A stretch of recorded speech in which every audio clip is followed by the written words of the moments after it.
তুমি ছোট নাকি তুমি বলো?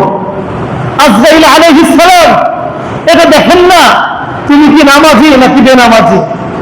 আজরাইল আলাইহিস সালাম এটা দেখেন না তুমি কি হালাল খাও নাকি হারাম খাও? তিনি এটা দেখেন আল্লাহর আদেশ পেয়েছেন যে ওর মৃত্যু হতে হবে, এখনই তার জান কবজ করে নিয়ে যান। কাউকে বিন্দু মাত্র সময় তিনি দেন না।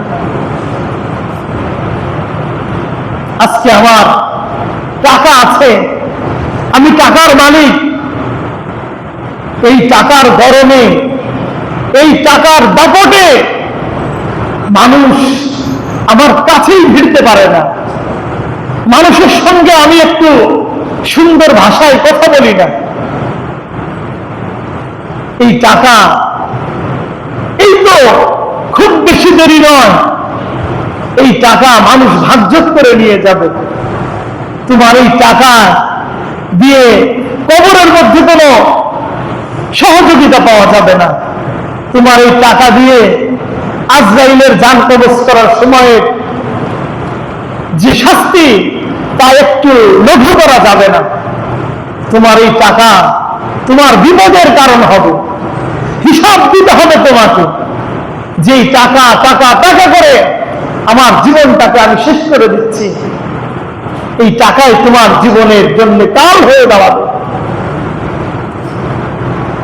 এই জন্য ভাই আমার, এখন আমি যুবক, এখন আমার ইবাদত করার শ্রেষ্ঠ সময়।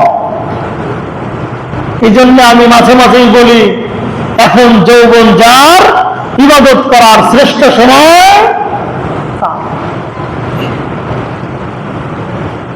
যৌবন ফুরিয়ে গেলে, যখন আমার যৌবনে ভাটা পড়বে, তখন ইচ্ছা করলেও এত সুন্দর ইবাদত করা যায় না, করা যাবে না, ঠিক না?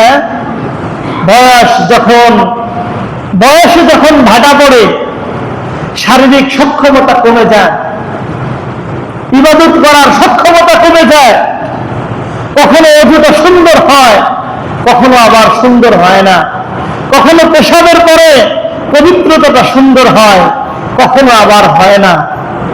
যেই মানুষগুলো তার যৌবনকালকে ইবাদতের মধ্যে কাটিয়েছে, যেই মানুষগুলো তার যৌবনকালকে সুন্দরভাবে পার করেছে, এই মানুষগুলো যখন বার্ধক্যে উপনীত হবে, এই মানুষগুলোর যখন বয়সে ভাটা পড়বে, শারীরিক দুর্বলতা আসবে, তখন এই দুর্বলতাগুলোকে আল্লাহ তাআলা মাফ করে দিবেন। এত আস্তে সুবহানাল্লাহ বললেন। যেই মানুষগুলো তার যৌবনকে সুন্দর কাজে লাগাবে, ভালো কাজে তার যৌবনটাকে ব্যয় করবে, এই মানুষগুলোর বৃদ্ধকালের দুর্বলতাগুলোকে আল্লাহ তাআলা মাফ করে দিবেন। প্রিয় যুবক ভাইয়েরা আমার, তোমাদের কাছে জাতি অনেক কিছু চায়। এই সমাজ, এ দেশ পরিবর্তনের জন্য তোমাদের মেহনত অত্যন্ত প্রয়োজন। দেশের কল্যাণে, মানবতার স্বার্থে যুবকদের ভূমিকা অপরিসীম।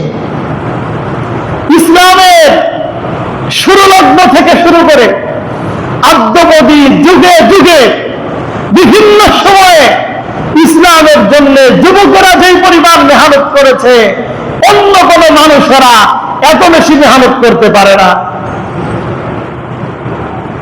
এই জন্য আমার এই যৌবনকালকে ইবাদতের মধ্যে কাটাবো, দেশ এবং মানবতার কল্যাণে আমি আমার নিজেকে বিলিয়ে দেব। একটা কথা মনে রাখবেন,